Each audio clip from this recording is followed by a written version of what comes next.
Hi guys, welcome back to Barovia Made. Today we've got a bit of an episode for the weekend warriors. So if you're just getting into woodworking, you want to start making a little bit of money off of woodworking, but you don't have a lot of tools, this is the video for you, because we are going to be making some little small sofa end tables. And instead of going out and buying pallet wood and not buying pallet wood, going out and getting pallet wood and doing all that, we're buying the wood. So this is the lumber I've got. Got it from B&Q. It cost £11.97, and I'm hoping we can sell these tables for around £35 each.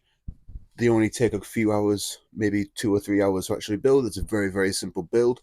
So if you're looking to pay off your tools, you're looking to make a little bit of money on the weekends, this is the video for you. But we're going to quit talking about it and we're going to get into it. Right, so we have a lovely bit of wood here. We're going to grab our square, and I want this sofa end table to be 55 by 55 by 15 centimeters. So we're going to roughly mark everything out now. We're going to leave a little bit of extra on the ends just so we have some wiggle room to work around. I'm going to measure my first piece out, say 56 centimeters. That gives us a good 5mm either side to work with.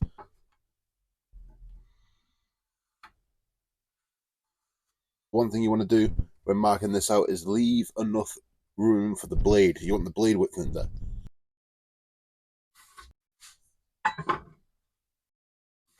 Now that you've got everything marked out, we're going to go over to the chop saw. We're going to cut our rough lines out, and we want this to be 55 wide and 55 tall.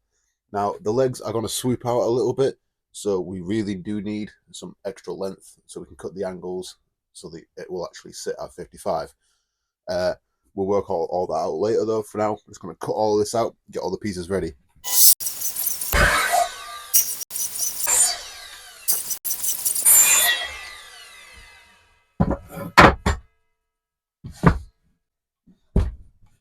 Right, so this is a recommended, not a crucial step to this. I always like to make sure that I work with square material. It makes everything so much easier down the line. And if you're buying pre-cut wood and stuff from B&Q and stuff, the majority of the time it comes out roughly square or square enough as you'll need it for this project. But I think it's good practice to square everything up, make sure that these two sides are parallel with each other as well as these two sides. So I'm going to run it through the surface planer. Now the surface planer is £400, so you'd have to sell a lot of these tables to sell it off or whatever. But I think if you're going to be woodworking and doing more projects in the future, the surface planer is a good buy for you. But what we're going to do is quickly just take a little bit off each side, make sure these two sides are parallel with each other. These boards have like no twist in them whatsoever, so we're going to be able to get them square with this. But we're going to flatten the top, go to the table saw, flatten the sides. So let's quickly do that now.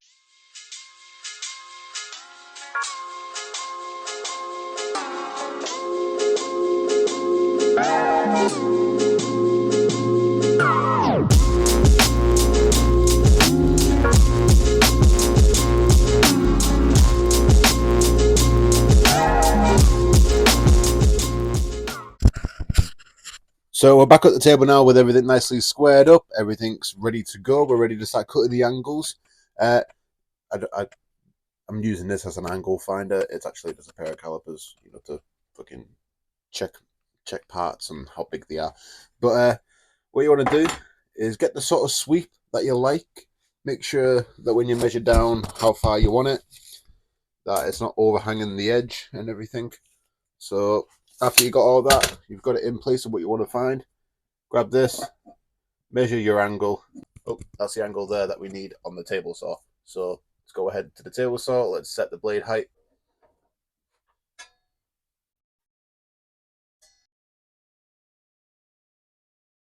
There's nothing to really stop you from doing this on the miter saw. I just prefer using the table saw because I have this nice little slide and miter slide here. So I like to use this. I feel like I get better results in this, but you can use the miter saw. Nothing wrong with it whatsoever. Just make sure your miter saw is nicely tuned up. Everything's nice and square. And when I say square, I mean like when you start the machine off and stuff. Obviously not this. But yeah, let's get ready to cut our angles now. Once we've got our angle, the angle stays the same for every single cut. So the shelf underneath, same angles. The top where it attaches to the tabletop, same angle. same angle that touches the floor as well. So once you found your angle, you're good. So make a note of it. If you want to make any other tables in future, you know which angle to put it at. So I'm going to quit talking. Let's start cutting these angles.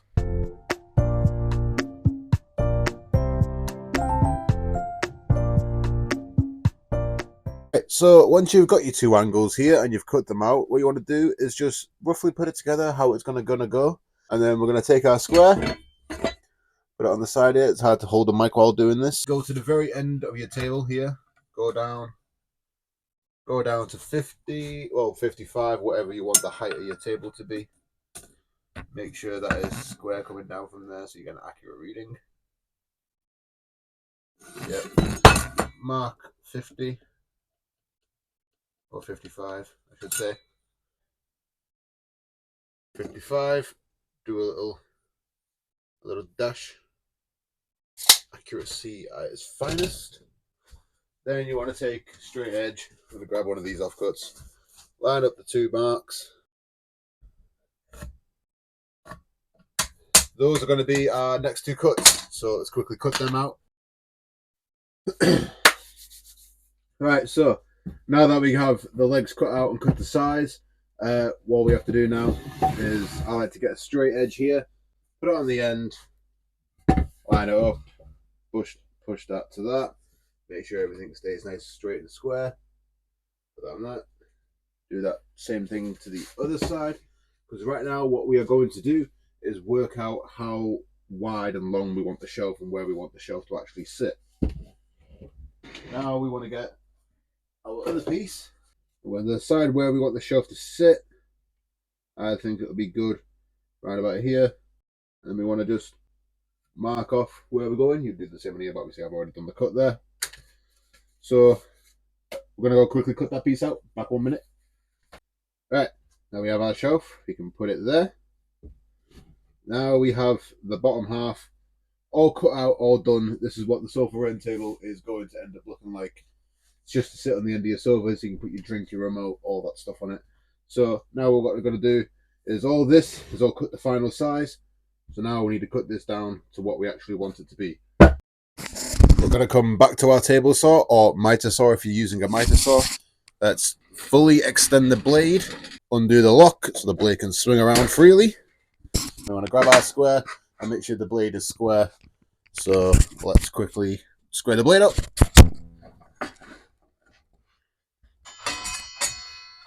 There we go, blade is nice and square. Now we want to get that our miter saw is square to the table, square to the blade. I already know it's square to the blade because I squared it up before to do those cuts. Make sure everything's nice and square and perfect whenever you're doing anything in the workshop. It makes life a lot easier. That was close then. Don't cut with the blade too far out. You can see how much the blade is sticking out at the minute against how tall. Oh, let me bring you over here. See how much the blade's sticking out at the minute? Where our pieces. This is a really easy way to get kickback. Realistically, you want as many teeth cut in as possible. So where I like to set the blade is roughly about here, where these little end pieces are just touching the surface of the wood. There's a little bit of stick out on the top. That way we get more teeth touching the wood as possible, reducing our chances of kickback. So now that we got that out of the way, let's cut it to size. Get a bit more accurate.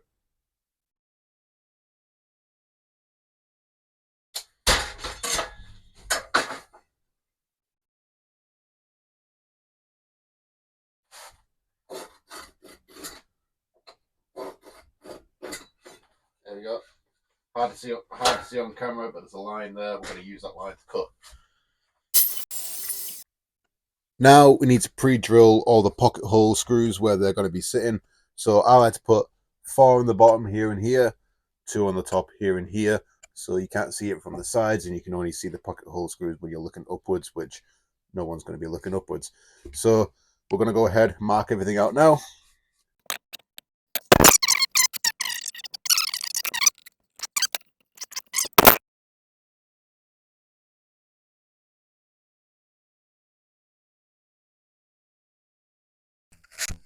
Right, so before we get into sanding, I want to have a little talk about screwing wood in general. So these parts are going to be screwing into this. I haven't pre-drilled this or anything. I don't think we're at risk at splitting this wood, so I'm not going to pre-drill it. You can pre-drill it, but I think it makes it a little bit harder when you haven't got a jig. So, but what you want to do with these is you definitely want to pre-drill these. And when I say pre-drill, I don't mean an undersized for the screw. This is the bit that I've used to do this. And you're thinking, well, how are the threads of the screw going to engage? That's the point. We don't want this to screw into this. We want to be able to poke through that easily.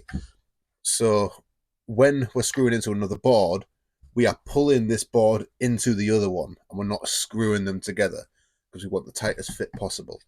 So get a drill bit that's slightly bigger or the same size as the thread on these. Don't drill these, or if you are going to pre-drill them, drill them just under the shaft size on the inside of these screws.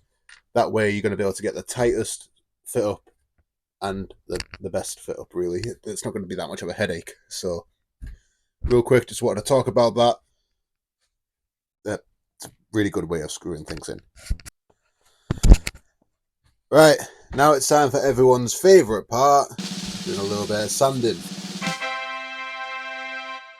Now, if you're going to be trying to whack a bunch of these out on the weekend, I definitely recommend you get an angle grinder attachment like this or buy yourself a rotary sander. They eat through material like it's nothing. Only downside is they can leave little spiral bits going up like this. I think that looks good for the rustic effect that I'm going for. If you don't like that, use an orbital sander, work your way through the grits. But I quite like the finish this leaves on this particular product. So I'm going to be using this and I'll be able to blitz through this in about 10 minutes instead of spending an hour sanding or whatever. These are only about 20 quid. If you already got an angle grinder, it's perfect. It's great to use. So grab yourself one of them. A little bit of a word of warning though. Make sure this doesn't get too hot because, you know, this is spinning at 11,000 RPM. If it gets too hot, it might fail and throw bits of plastic into you. So that's a word of warning. I like to use it though. So we're going to quickly blitz through all of this. This is why I drilled the pocket holes first, by the way, because you can see all these little nifty bits. You know, whenever you work with pine, it always likes to splinter and shit. So sand it first, and then we can blitz through it. I mean, drill it first, and we can blitz through it with a sander, and it'll come out looking really nice. I'm not going to record the sanding because everyone knows what sanding looks like, so I'll jump straight back into you once we've gotten this all sanded. Right, so we have everything nice and stained now. Not stained, we haven't got it stained. We're about to do some staining, but we've got everything nice and sanded now. What I like to use is some clothing dye. This is black clothing dye. I use brown, but I ran out of black. And, well, hopefully this concentration is good enough to be able to stain these the way I want to. Ran out a little bit at the end, so I've just poured a little bit less than I usually would, and hopefully it comes out nice. But I'm going to go ahead. We're just going to paint this dye on. If you are going to use a dye instead of a stain, you do have to use a hard coating like a lacquer or something like that. I wouldn't use hard wax oil or anything on it because every time you go to wipe the table down, you'll get brown patches coming out. So you need to lock it in with a lacquer epoxy or something like that. So this is the cheapest way I found to do it. If you want to go out and buy a nice, you know, proper wood stain and stuff like that, then I recommend doing so. But I like what the dye does for me. But yeah, we're just gonna go ahead. Gonna start painting it on.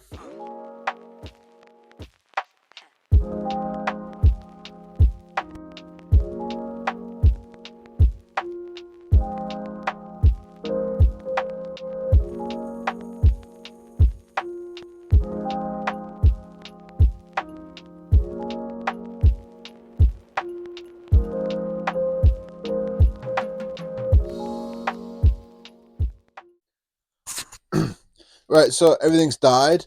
Uh, it did come out looking a bit orangey. I've run out of brown stain, so I'm gonna put some lacquer on it and see how it looks. But I might need to sand all these back and go out and get some more brown dye, make the concentration a bit stronger because right now these look very orangey.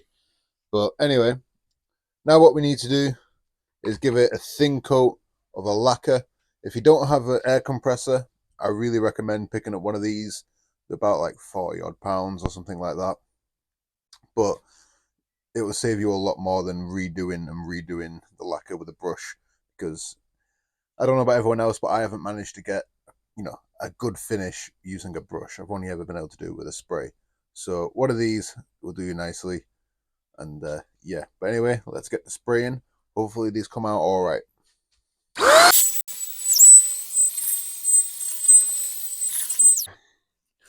Right, so we have the rest of these all lacquered up. We are going to put a little bit of hard wax oil on top of them. It gets rid of any of these little marks that you leave in the varnish, as you can see down the bottom here. But what we're going to do, lay all these out the way we want them. Obviously, pocket hole screws go towards the top for these. This is the shelf. Pocket screws facing down. They go down like that. And this, I ended up putting my branding on it as well. So if you guys have a brand, you can go ahead and brand it too. Now what we want to do is just line everything up. Let me get a straight edge.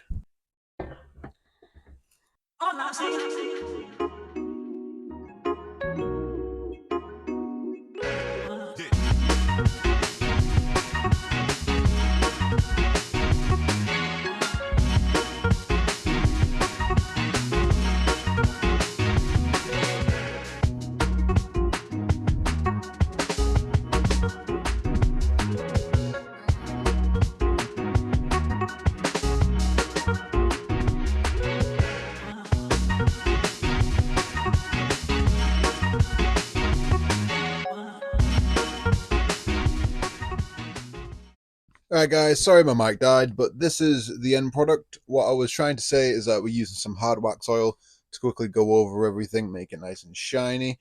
And these things look so quick and easy to make. I managed to make another 2 while recording this video. So it cost us £11.97 per plank of wood. So per unit of one of these, it costs £11.97.